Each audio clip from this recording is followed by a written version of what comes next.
Judge Helfrich, who really started an alternative to the criminal treatment of those who were arrested and charged with commission of crimes involving drugs, to Keith Stanton, who is a United States Court District Judge, who is a friend of mine, and who has also been a leader in our state. So I'm here today to thank them for helping make Mississippi drug-free. That's the goal. And we appreciate all you're doing around the country. Thank you for inviting me.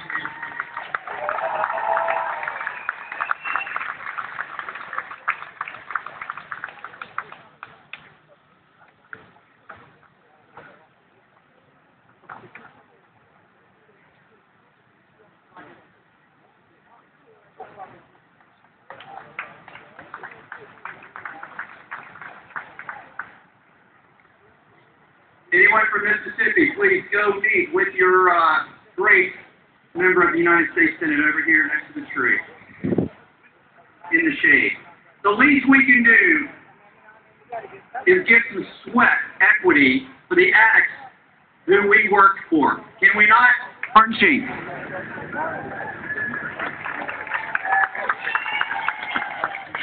No encore. Senator Ben Nelson is a longtime supporter of drug courts. As a former two-term governor, he supported the first drug court in Nebraska in 1997. As a member of the powerful Appropriations Committee, Senator Nelson has ensured that drug courts remain a priority, and his support has been instrumental in increasing our funding. Senator Nelson has stated that drug courts are a success. All rise, sir, to thank you for 15 years as a champion of drug court. All rise, Senator Ben Nelson. All rise. What a great saying. It's so appropriate for what we're all about today. In 1997, when we formed the first drug court in Nebraska and I was governor, we knew that we were on the right track. Now there are more than 24 drug courts in the state of Nebraska, bipartisan support, because it's the right thing to do for so many different reasons. It's the right thing to do for the budget, but it's the right thing to do for the families. It's the right thing to do for America. It's the right thing to do for people. I've had graduates, I've attended graduations from drug court, and I've talked to those who are alumni from drug court. I've had one of them say it as plainly as possible and said, I'm no longer ashamed of who I am, and my family is no longer ashamed of me. Yeah! All rise. We all rise when people achieve that level of success in their own lives, and we're able to help them in this way. So I thank you for all that you do. We have a lot more to do, and when we do, there'll be a lot more people saying, all rise. Thank you.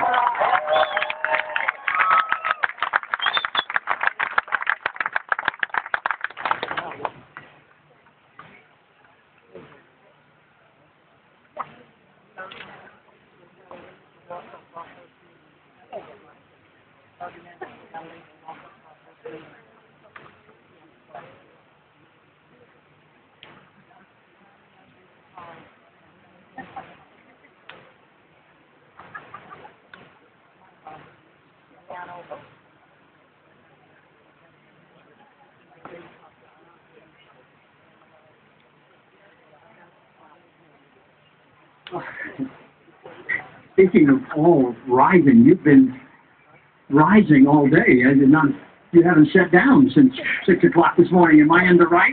Are you committed to all rising? Well, we can all rise again to another distinguished senator. Senator Sheldon Whitehouse is a longtime champion of drug courts. As Attorney General in Rhode Island, he proposed legislation creating the first drug court in the state of Rhode Island, 1989. The United States Senate, White House has continued this profound legacy of drug court funding year after year and working tirelessly to ensure that drug courts remain a priority in the Senate Judiciary Committee in which he serves. And I am honored this afternoon to testify at that subcommittee in just a very short while. So we honor Senator Whitehouse. Sir, we all rise to thank you for your unwavering support for drug court. All rise for Senator Whitehouse.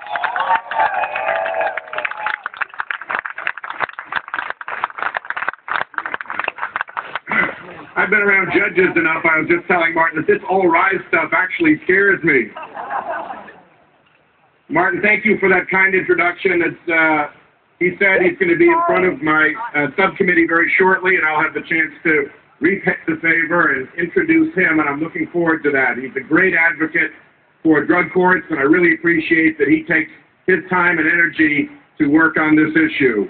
It's great that you've had people here from both sides of the aisle, from both sides of the building. I walked over and heard Shelley Berkeley, who is a great leader on this in the House of Representatives. She's been a real champion, and I'm delighted to see how broad the reach is of this. Thad Cochran is senior Republican on the Appropriations Committee. You have done very well today. I want to thank you for your work.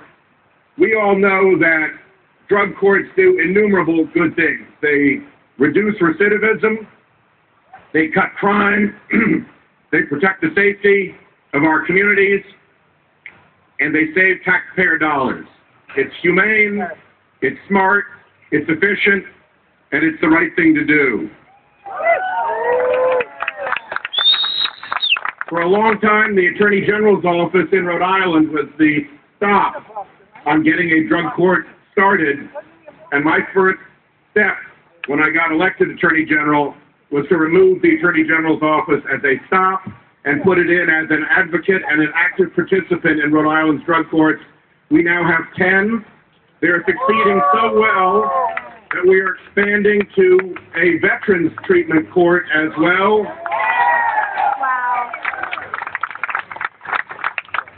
I want to give a little bit of praise and honor to two groups. The first group is all of you. It is not easy to run a drug court. There is a lot of connection that's required. There's a lot of cooperation that is required. The police have to work with the prosecutors, have to work with the defense counsel, have to work with the community organizations, have to work with the courts, and they've got to make it all happen in a way that it works for the defendant. And so what you do is really wonderful, and I want to express my appreciation to you. The other group that I want to pay tribute to is the participants in the drug court.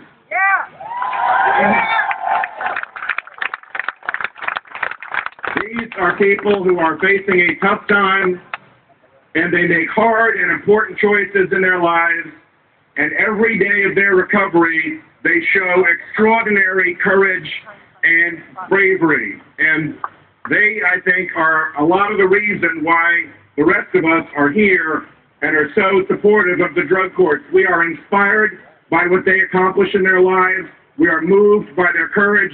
We are proud of their achievements. And thank you very, very much.